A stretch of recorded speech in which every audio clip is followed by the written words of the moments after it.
The silence in the Galactic Council chamber was deafening. Ambassador Sarah Chen stood at the center of the circular hall, her hands trembling as she gripped the datapad containing Earth's final message. Around her, representatives from 47 alien species watched with expressions ranging from mild curiosity to outright contempt. "The humans wish to speak," announced Overlord Vextar, his 4 eyes gleaming with amusement. The massive Zephyrian scales rippled with colors that any human would recognize as mockery. How quaint. Sarah had been Earth's voice for 5 years, watching helplessly as her species was treated like cosmic pets. Humans were considered the weakest race in the galaxy, useful only for manual labor and entertainment. Their worlds had been carved up, their resources strip-mined, their children taken as servants. Every protest had been ignored, every plea for dignity laughed away. "We've tried to be reasonable," Sarah began, her voice steady despite the rage building inside her. "We've followed your laws, paid your taxes, accepted your rule. But you've pushed too far." A ripple of chittering laughter echoed through the chamber. The insectoid Kryktar representative clicked its mandibles dismissively. "The pet species threatens us? How amusing." Sarah's eyes hardened. She thought of her daughter, taken 3 months ago to serve in a Zephyrian palace. She thought of the mining colonies where humans worked 18-hour shifts in toxic environments. She thought of the reservation worlds where billions of her people lived in poverty while aliens stripped away everything of value. "Yesterday, you ordered the execution of 10,000 humans on Kepler 442b, she continued, her voice growing stronger. "Their crime? Refusing to work in your uranium mines? After watching their children die from radiation poisoning? Criminals must be punished," Vextar rumbled, clearly bored. "Your species lacks discipline. Perhaps witnessing consequences will teach the rest obedience." That was when something inside Sarah snapped, not just in her, but in every human watching. The live broadcast across the galaxy. In mining ships and labor camps, in servant quarters and slave markets, humans stopped what they were doing. They stood straighter. They looked up at the stars with new eyes. Sarah's hand moved to the emergency transmitter hidden in her jacket. One press would send a coded message to every human settlement in the galaxy. For 5 years, they'd been preparing for this moment, hoping it would never come. But the Galactic Council had finally crossed the line that couldn't be uncrossed. "Overlord." "Vextar," Sarah said, her voice now carrying a weight that made several aliens shift uncomfortably. "You asked for our obedience. You demanded our submission. You took our children, enslaved our people, and murdered our innocents." She pressed the transmitter. "But you never asked what happens when you push humans too far." Across the galaxy, the message was received. In hidden bunkers on Earth, ancient weapon systems hummed to life. On distant mining worlds, human workers reached for tools that could become weapons.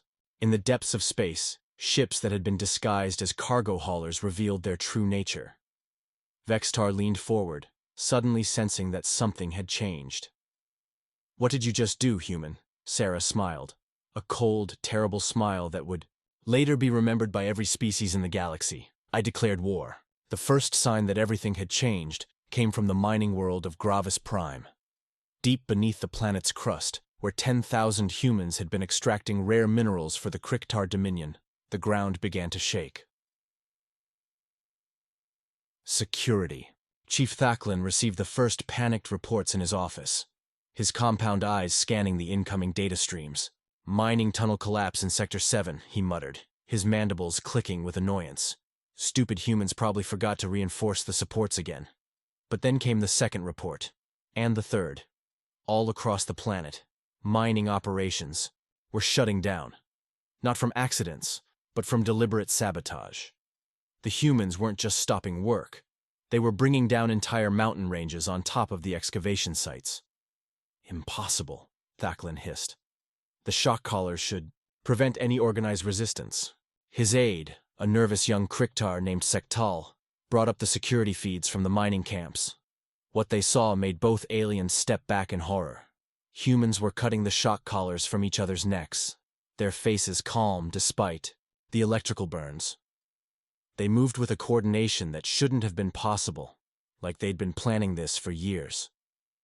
On the main screen, a human woman stepped forward. She was covered in dust and blood, her mining gear modified with pieces of metal that gleamed dangerously in the tunnel lights. When she spoke, her voice carried through every comm system on the planet. "My name is Elena Vasquez. I've been mining your ores for 3 years. I've watched friends die in cave-ins you refused to prevent. I've seen children collapse from exhaustion in your factories. Today, that ends." She held up a device that made Thaklin's blood run cold. A mining charge, modified for maximum destructive power. "You see, there's something you never understood. About humans," Elena continued. "We don't just learn to use your tools, we learn to improve them. And we've been very busy down here in the dark. The explosion that followed could be seen from orbit, but it wasn't just one explosion. It was hundreds all across the planet. The humans had turned every mining tool, every piece of industrial equipment, every scrap of metal into weapons of war. Similar scenes were playing out across the galaxy. On the agricultural world of Verdant Hope, human farmers were using their knowledge of the planet's ecosystem to release engineered plagues that destroyed only alien crops. On the factory world of New Detroit, workers were sabotaging production lines, causing cascade failures that would take years to repair. But the most shocking revelation came from Earth itself. Admiral Korthak of the Zephyrian fleet had been monitoring the human homeworld from his command ship, expecting to see panic and chaos. Instead, what he saw made his scales turn pale with fear. Massive structures were rising from Earth's oceans, structures that hadn't been there an hour ago. Ancient mountain ranges were opening like flowers, revealing weapon systems that pulsed, with energy signatures unlike anything in the Galactic database. "Run a deep scan," Korthak ordered, his voice barely a whisper. The results defied belief. Earth wasn't just a backward planet inhabited by a weak species. It was a fortress world, armed with technology that predated the Galactic Council by millennia. The humans hadn't been conquered. They'd been waiting. As Korthak watched in growing terror, one of the massive structures turned toward his fleet. Energy readings spiked beyond the scales of his instruments. "Sir," his tactical officer reported, voice shaking, "we're being targeted by something that shouldn't exist. The energy signature is reading as..." The communication cut off as the first shot was fired. Korthak's flagship, a vessel that had conquered worlds and broken entire civilizations, simply ceased to exist. One moment it was there, the next it was scattered atoms drifting in space. Across the galaxy, every species received the same message, transmitted on all frequencies. "This is Earth. We tried peace. We tried diplomacy. We tried submission. You chose violence. Now you'll learn why humans don't just survive. We evolve. The war begins now." 3 days after the declaration of war, the galaxy learned that humans had been studying their oppressors far more carefully than anyone realized. The lesson began with the disappearance of Grand Admiral Zekthul's entire battle fleet. The hegemony's most feared military commander had been en route to Earth with a force of 200 warships, confident that the human homeworld would fall within hours. Zekthul was a veteran of 30 successful planetary conquests, a strategist whose name struck fear into the hearts of rebels across the galaxy. His fleet never made it to Earth. The attack came in the asteroid belt of the Sol system, where Zekthul's ships were conducting their final approach. According to his tactical officers, the asteroids were empty, just lifeless rocks drifting in the void. The scans showed no life signs, no energy signatures, no signs of technology. They were wrong. The first asteroid cracked open like an egg, revealing a sleek black ship that the hegemony databases couldn't identify. Then another, and another. Within minutes, hundreds of human vessels emerged from their hiding places, ships that seemed to absorb light rather than reflect it. "Impossible," Zekthul breathed, watching his sensor displays with growing horror.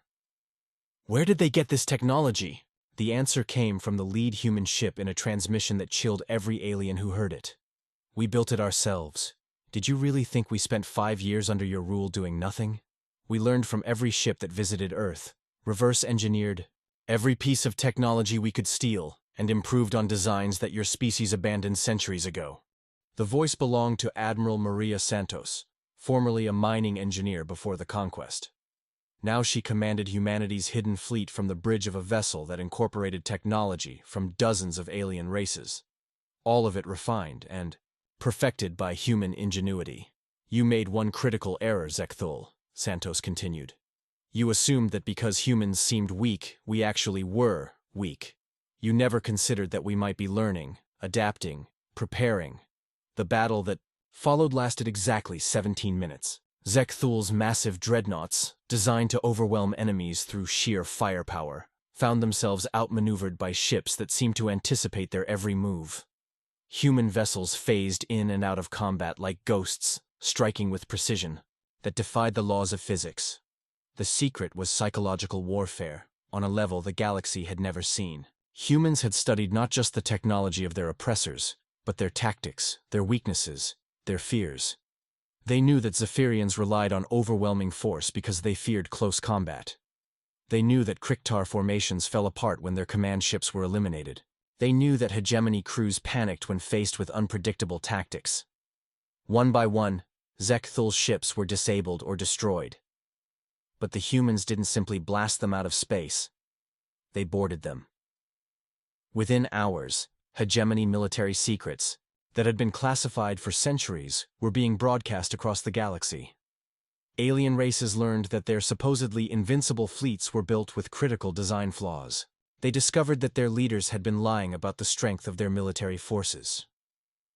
Most shocking of all, they realized that humans had been pretending to be primitive, while secretly building weapons that made hegemony dreadnoughts look like toys.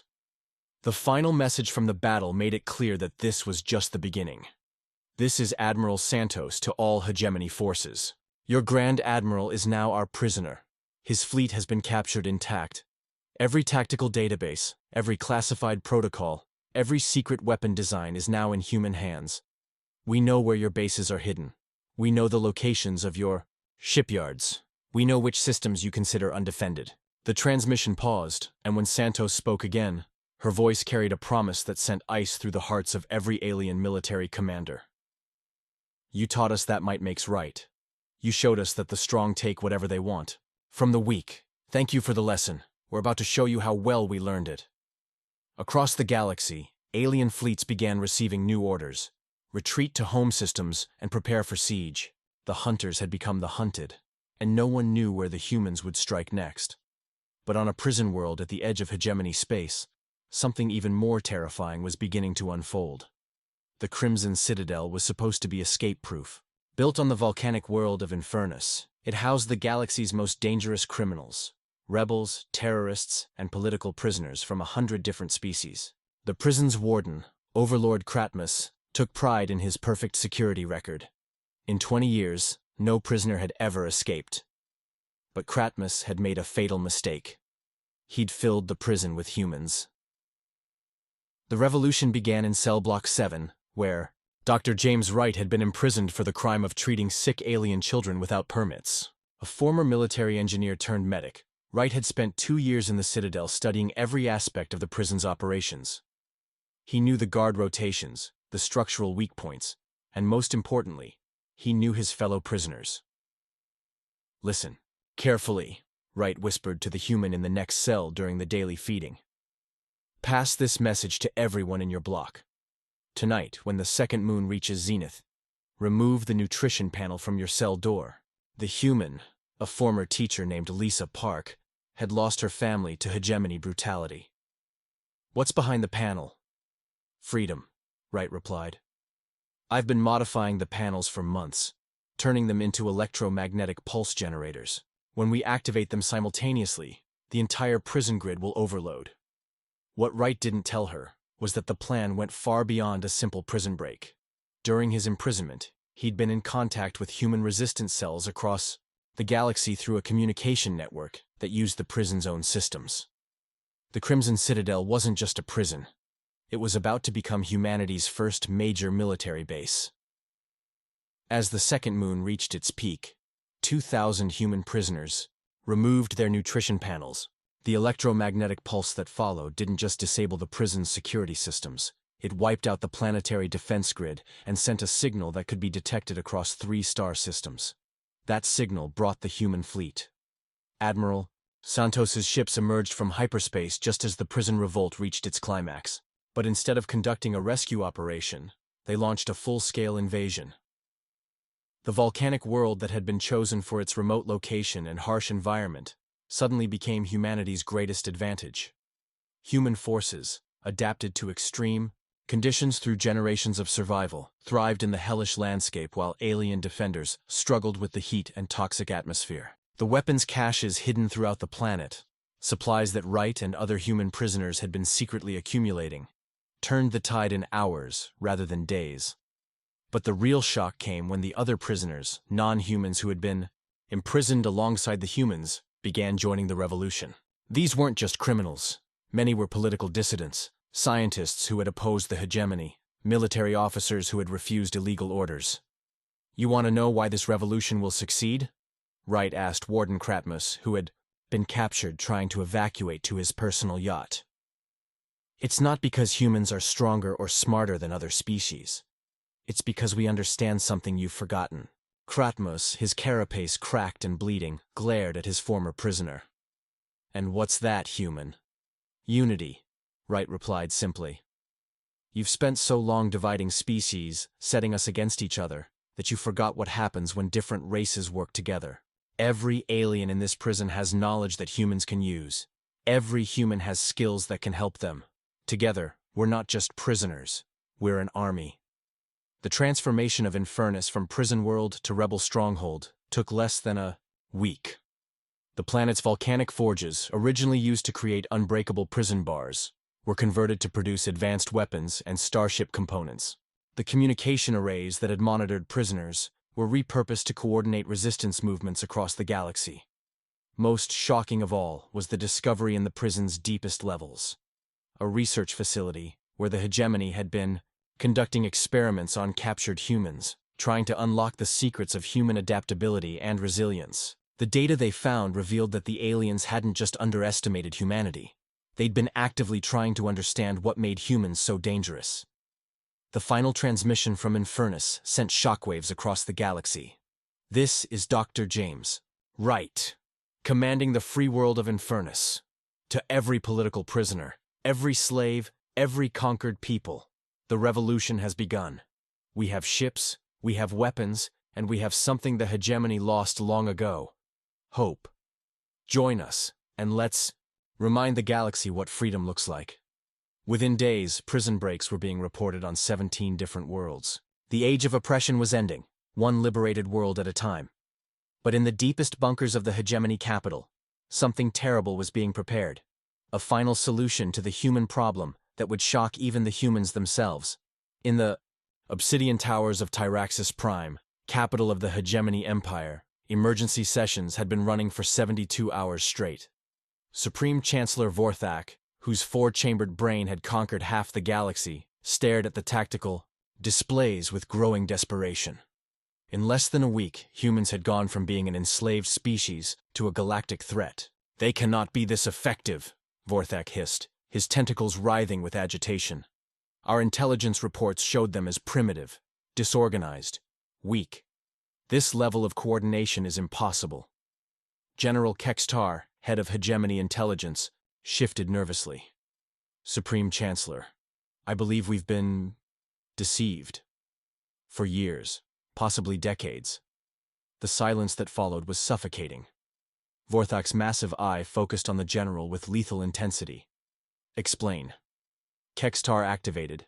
A holographic display showing human settlements across the galaxy. Every labor camp, every mining operation, every servant position. Humans were placed in locations with access to our most sensitive facilities. We thought we were using them, but they were studying us. The display zoomed in on specific installations. The humans in our research facilities weren't just cleaning. They were memorizing technical specifications. The ones in our communication centers weren't just maintaining equipment. They were learning our protocols. The servants in our military bases weren't just serving food. They were mapping our defenses. Vorthak's skin color shifted to deep purple, a sign of murderous rage. "You're telling me that for 5 years, we've had spies in every critical facility in the Empire?" "Not spies, Supreme Chancellor. Something worse. Students. They've been learning everything about us while appearing completely harmless. And now, Kekstar gestured helplessly at the reports flooding in from across the galaxy. But Vorthak was already moving to his private command chamber, where the hegemony's most classified weapons were controlled. If the humans wanted to play extinction, warfare, he would show them what a truly advanced species could do. "Activate the betrayal protocol," he commanded, his voice carrying across secure channels to military commanders throughout the Empire. In research stations hidden throughout hegemony, space, alien scientists began powering up weapons that violated every galactic treaty ever signed. Biological weapons designed to target specific genetic markers. Nanite swarms that could consume entire ecosystems. Reality-distorting devices that could collapse star systems. The first target was Earth itself. Dr. Sarah Chen, now coordinating human resistance efforts from a hidden base in the Martian underground, detected the incoming threat 3 hours before it would reach Earth's solar system. The readings were beyond anything in human experience, a weapon that would sterilize not just Earth, but every planet in the system. "How long do we have?" she asked her science team, knowing the answer would determine the fate of her species. 2 hours, 57 minutes, replied Dr. Kim Patel, his face pale as he studied the energy signatures. "Sarah, this thing will crack Earth's crust. There won't be anything left to evacuate to." But Chen was already activating the deepest protocols of humanity's hidden defense network. For 50 years, since first contact with alien species, a secret group of human scientists and military leaders had been preparing for this exact scenario. They called it the Omega Contingency. Across Earth, massive structures that had been disguised as natural formations began to reveal their true nature. The Rocky Mountains opened like mechanical flowers, exposing fusion reactors that had been building energy for decades. The Mariana Trench disgorged submarines carrying weapons that existed in complete secrecy. Antarctica's ice sheet slid aside to reveal launch platforms for devices that shouldn't have been possible with human technology. "What is all this?" General Martinez demanded as he watched the planet transform around him. Chen's smile was grim but determined. "Insurance. We knew that someday someone would try to destroy us completely, so we built the one thing that would ensure our survival, the ability to fight back on the same level." The weapon approaching Earth was designed to destroy planets. Humanity's response was designed to destroy stars. As the hegemony's planet killer entered the outer solar system, it was met by a barrage of weaponry that defied conventional physics. Quantum torpedoes that existed in multiple dimensions simultaneously. Gravity bombs that could crush matter into microscopic singularities. Energy weapons that drew power directly from Earth's core. The battle for Earth's survival lasted exactly 11 minutes. When it was over, the hegemony's ultimate weapon was scattered debris drifting in space. But more importantly, the demonstration of human defensive capabilities had been broadcast to every species in the galaxy. The message that followed came not from Earth, but from Admiral Santos's fleet, which had been en route to the hegemony. "Capital, Supreme Chancellor Vorthak. You just tried to commit genocide against the human species. That was a mistake. We tried to fight you with honor, within the rules of war you claim to respect. You responded by trying to murder every man, woman, and child on our homeworld." The transmission paused, and when it resumed, the voice was colder than deep space. "The gloves are off. You want to fight a war of extinction? Let us show you how. Humans fight when we stop holding back." Across the galaxy, hegemony worlds began detecting impossible energy signatures approaching their systems. The humans were no longer coming to liberate or capture.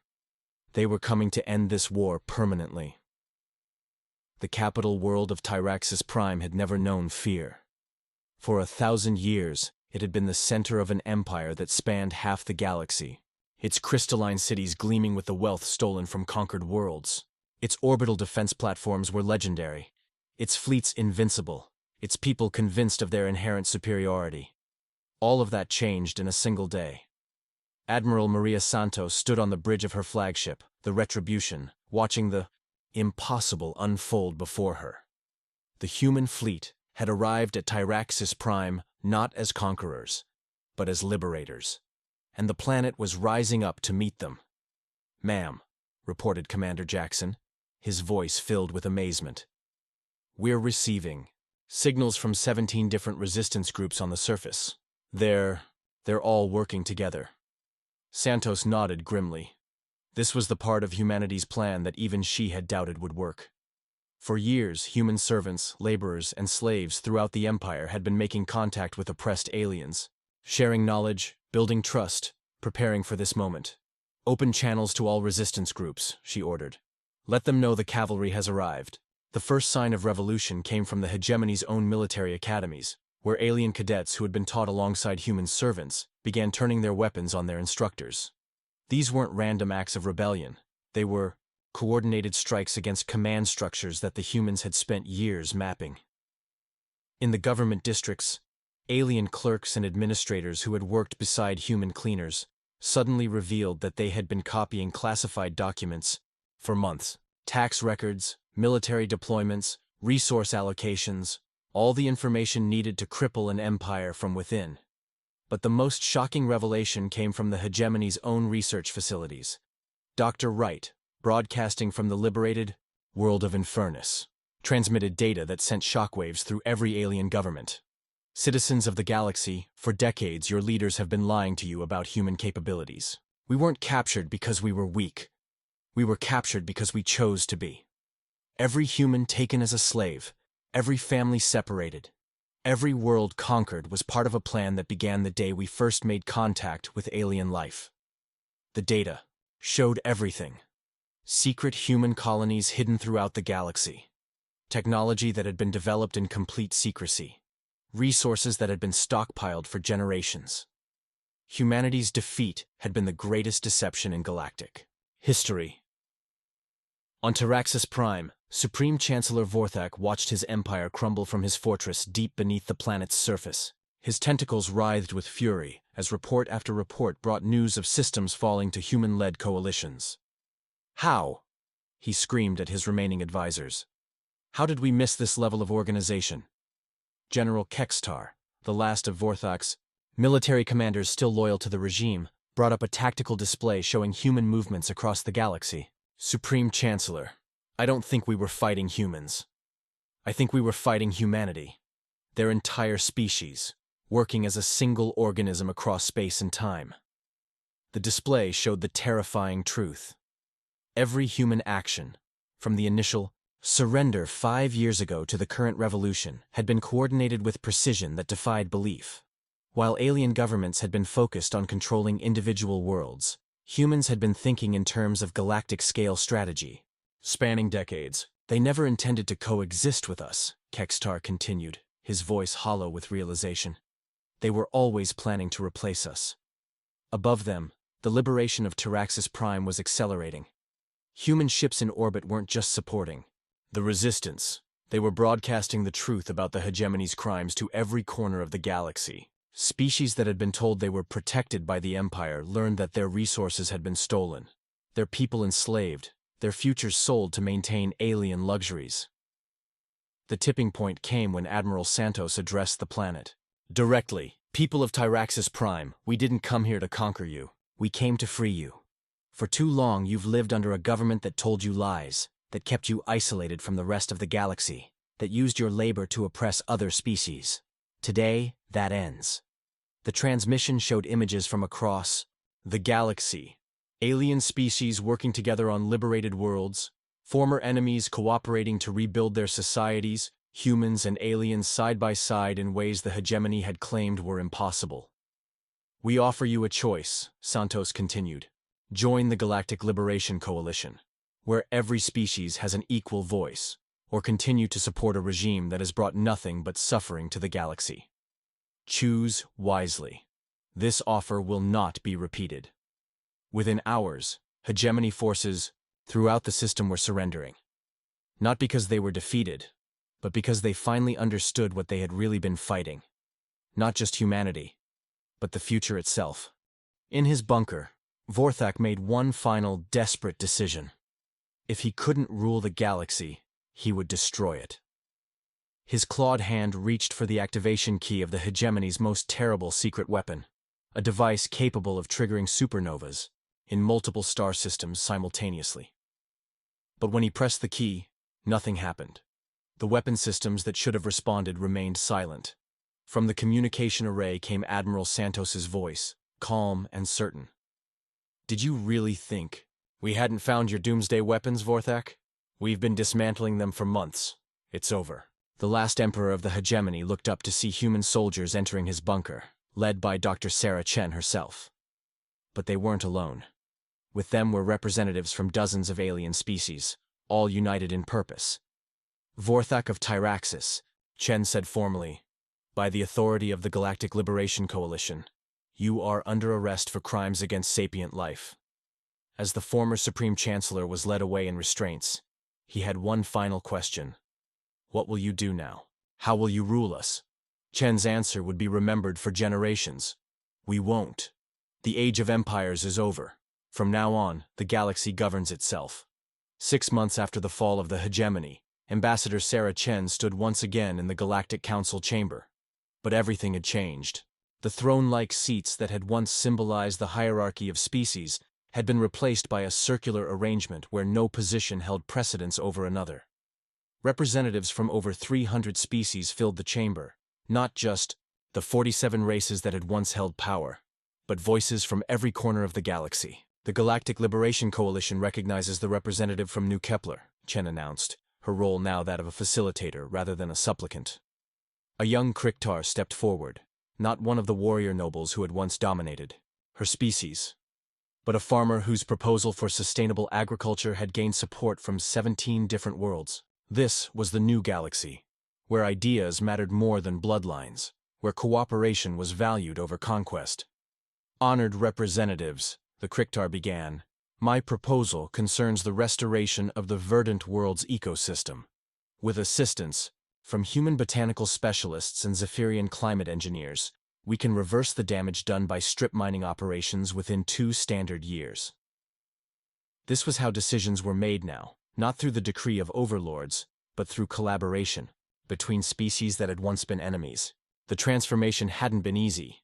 Many worlds had initially resisted the new order, preferring the familiar tyranny of the hegemony to the uncertainty of freedom.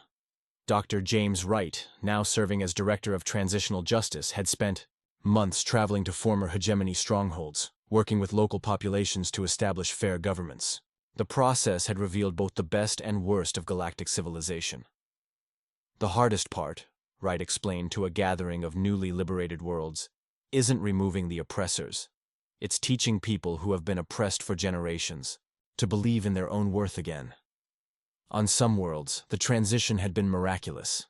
Species that had been enslaved for centuries were flourishing once they gained access to education and technology. Ancient cultures were being revived.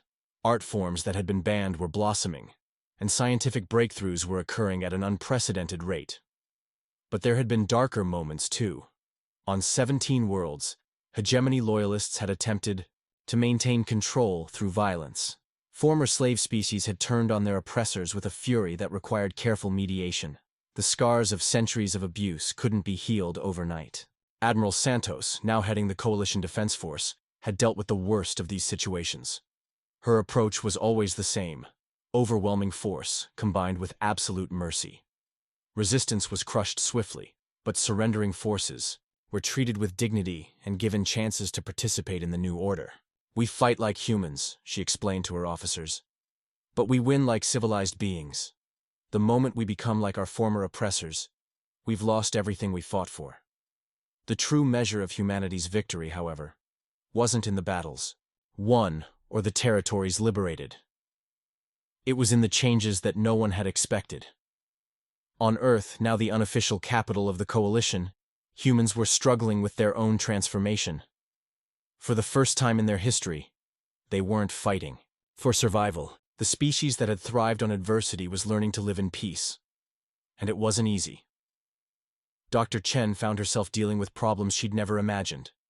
Human colonies that had grown too dependent on conflict were having difficulty adapting to prosperity. Generations of humans who had defined themselves by their struggles were questioning their identity in a galaxy where humans were no longer the underdogs. "We're not the same species we were 5 years ago," Chen confided to Wright during one of their monthly strategy sessions. "Sometimes I wonder if we've lost something essential to who we are." Wright smiled, the expression creasing a face marked by years of hardship and hope. Sarah, look around you. Look at what we've built. Through the window of the Coalition headquarters, they could see the impossible made real. Humans and aliens worked side by side in research laboratories, exploring technologies that no single species could have developed alone. Children of a dozen different races played together in parks designed by collaborative planning committees. Art galleries displayed works that blended aesthetic traditions from across the galaxy into something entirely new. This is who we always were, Wright continued. We're not the species that survived by fighting. We're the species that survived by adapting, by learning, by bringing out the best in ourselves and others. The galaxy didn't just need us to be warriors. It needed us to be teachers. As if to prove his point, a group of young aliens approached the building, led by a human teenager. They were students from the new Galactic University, working on a project to establish first contact protocols for species not yet discovered. The future was being built by minds that couldn't even imagine the galaxy that had existed before the liberation. That evening, as Chen prepared her final report on the day's proceedings, she received a transmission that made her pause. It was from a deep space exploration vessel, reporting the discovery of a new species on the edge of the galaxy. A race that had achieved spaceflight but not yet made contact with galactic civilization. The old galaxy would have sent warships to conquer or subjugate the newcomers. The new galaxy was sending scientists, diplomats, and teachers. Humans would be part of that mission, but not as leaders, as partners. Chen smiled as she typed her response, approving the first contact mission. The species that had once been considered the weakest in the galaxy had taught everyone the most important lesson of all. True strength didn't come from the power to destroy, but from the wisdom to build something better. Outside her window, the stars looked the same as they had for billions of years. But everything else had changed. The galaxy was no longer a place where the strong preyed upon the weak. It was becoming something that had never existed before. A civilization where every voice mattered, where cooperation was valued over conquest, where the future was built through unity rather than domination. And at the heart of it all was a simple truth that humans had taught the galaxy. The greatest victories weren't won through violence, but through the courage to imagine a better world and the determination to make it real. The age of empires was over. The age of cooperation had begun. All species would remember the day humans finally had enough. But more importantly, they would remember what came after, the day the galaxy learned to dream again.